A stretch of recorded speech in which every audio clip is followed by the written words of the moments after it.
Halo, Assalamualaikum warahmatullahi wabarakatuh. Perkenalkan, kami dari kelompok 8 yang beranggotakan Afifa, Tias, dan Gita. Kami di sini akan menjelaskan simulasi kreatif pembelajaran bahasa Indonesia di Madrasah Ibtidaiyah. Mari kita simak bersama. 1. Pengertian simulasi. Simulasi berasal dari kata simulat yang artinya berpura-pura atau berbuat seakan-akan. Sebagai metode mengajar, simulasi dapat diartikan cara penyajian pengalaman belajar dengan menggunakan situasi tiruan untuk memahami tentang konsep, prinsip, atau keterampilan tertentu. 2. Pengertian simulasi kreatif. Simulasi kreatif sendiri merupakan salah satu dari jenis-jenis simulasi yang merupakan usaha untuk mengorganisasikan pengalaman afektif, kognitif, dan psikomotor anak. Simulasi kreatif merupakan alat untuk menggali potensi dan pengembangan kreativitas, mempunyai pengaruh yang positif terhadap perkembangan anak, memiliki peran dalam segi emotif, kognitif, dan segi peran sosialisasi untuk mengembangkan konsep diri anak.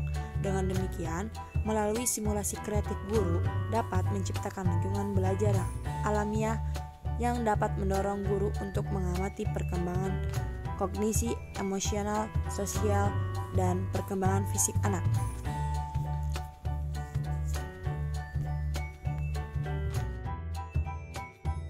Yang ketiga, model pembelajaran simulasi. Model pembelajaran simulasi merupakan model pembelajaran yang membuat suatu peniruan terhadap sesuatu yang nyata, terhadap keadaan sekelilingnya, state of affairs atau proses. Model pembelajaran ini dirancang untuk membantu pembelajaran mengalami bermacam-macam proses dan kenyataan sosial dan untuk menguji reaksi mereka, serta untuk memperoleh konsep keterampilan pembuatan keputusan. Nah, di sini ada tujuan model pembelajaran simulasi kreatif.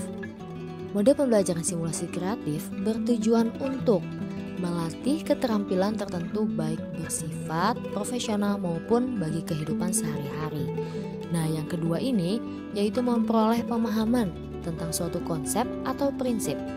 Yang ketiga, ada melatih memecahkan masalah. Yang keempat, ada meningkatkan keaktifan belajar. Yang kelima, ada memberikan motivasi belajar kepada pembelajar. Yang keenam, ada melatih pembelajar untuk mengadakan kerjasama dalam situasi kelompok. Yang ketujuh, ada menumbuhkan daya kreatif pembelajar. Dan yang terakhir adalah melatih pembelajar untuk mengembangkan sikap toleransi. Prinsip-prinsip simulasi kreatif. Yang pertama adalah penjelasan. Penjelasan ini dilakukan oleh guru, yaitu memberikan penjelasan dengan sejelas-jelasnya tentang aktivitas yang harus dilakukan sekaligus konsekuensi-konsekuensinya. Yang kedua, ada mengawasi atau referring. Simulasi ini, guru harus mengawasi proses simulasi sehingga berjalan sebagaimana seharusnya. Yang ketiga, adalah melatih atau coaching. Guru harus memberikan saran, petunjuk, atau arahan sehingga memungkinkan mereka tidak melakukan kesalahan yang sama. Yang keempat, ada diskusi. Diskusi ini guru mendiskusikan beberapa hal, yaitu yang pertama, ada seberapa jauh simulasi sudah sesuai dengan situasi nyata.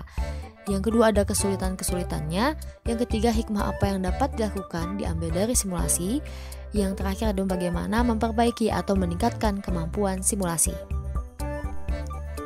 5. Karakter model pembelajaran simulasi kreatif menurut Joyce dan Well 1980 dalam Udin 2166. Model ini memiliki tahap sebagai berikut. Yang pertama ada sintakmatik. Tahap 1 yaitu A. Orientasi. 1. Menyediakan berbagai topik simulasi dan konsep-konsep yang akan diintegrasikan dalam proses simulasi. Yang kedua, menjelaskan prinsip simulasi dan permainannya. Yang ketiga, memberikan gambaran teknis secara umum tentang proses simulasi. Yang kedua itu ada tahap latihan bagi peserta. Yang pertama, membuat skenario yang berisi aturan, peranan, langkah, pencatatan, bentuk keputusan yang harus dibuat, dan tujuan yang akan dicapai. ketiga, menugaskan para pemeran dalam simulasi. Yang ketiga, mencoba secara singkat suatu episode. Selanjutnya tahap ketiga, proses simulasi. Yang pertama, melaksanakan aktivitas permainan dan pengaturan kegiatan tersebut. Yang kedua, memperoleh umpan balik dan evaluasi dari hasil pengamatan terhadap performa si pemeran. Yang ketiga, itu ada menjernihkan hal-hal yang miskonsepsional. Yang keempat, ada melanjutkan permainan atau simulasi. Yang keempat, tahap keempat itu ada pemantapan dan debriefing. Yang pertama itu ada memberikan ringkasan mengenai kejadian dan persepsi yang timbul selama simulasi. Kedua, memberikan ringkasan mengenai kesulitan dan wawasan para peserta. Yang ketiga, menganalisis proses. Yang keempat, membandingkan aktivitas simulasi dengan dunia nyata. Yang kelima, menghubungkan proses simulasi dengan isi pelajaran. Dan yang terakhir, yang keenam, menilai dan merancang kembali simulasi.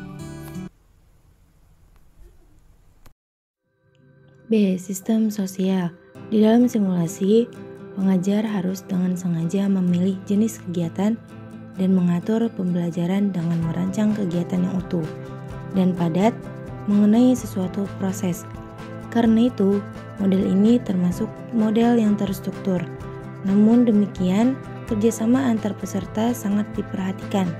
Keberhasilan dari model ini tergantung pada kerjasama dan kemauan dari pembelajar untuk secara bersungguh-sungguh melaksanakan aktivitas ini. C. Prinsip reaksi atau pengelolaan. Dalam model ini, pengajar berperan sebagai pemberi kemudahan atau fasilitator. Dalam keseluruhan proses simulasi, pengajar bertugas dan bertanggung jawab atas terpeliharanya suasana belajar dengan cara menunjukkan sikap yang mendukung atau suportif dan tidak bersifat menilai atau evaluatif. Dalam hal ini, pengajar bertugas untuk lebih dahulu mendorong pengertian dan penafsiran para pelajar terhadap isi dan makna dari simulasi tersebut.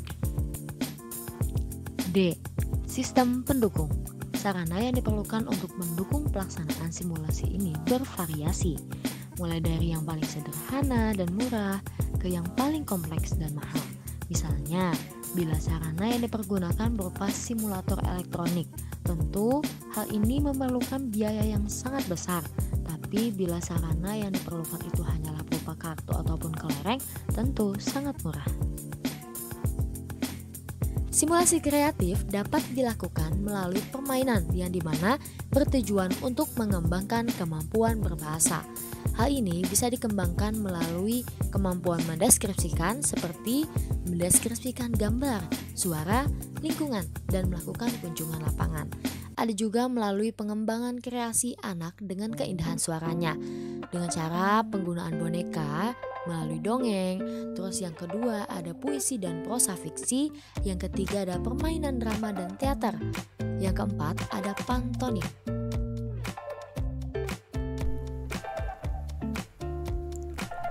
Yang keenam, kelebihan dan kelemahan model pembelajaran simulasi kreatif. Wina Sanjaya 2007 menyatakan bahwa terdapat beberapa kelebihan dan kelemahan dengan menggunakan simulasi kreatif sebagai metode mengajar. A. Kelebihan model pembelajaran ini diantaranya adalah 1.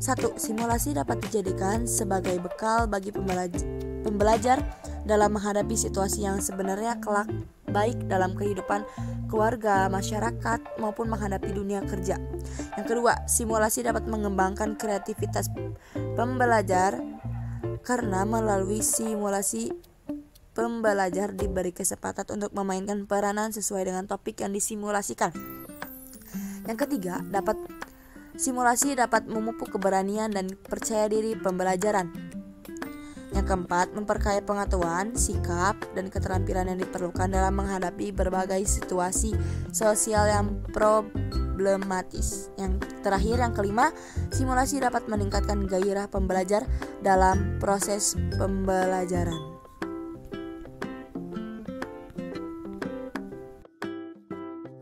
B. Kelemahan model pembelajaran ini diantaranya adalah Yang pertama, pengalaman yang diperoleh melalui simulasi tidak selalu tepat dan sesuai dengan kenyataan di lapangan. Yang kedua, pengelolaan yang kurang baik. Sering simulasi dijadikan sebagai alat hiburan, sehingga tujuan pembelajaran ini menjadi terabaikan.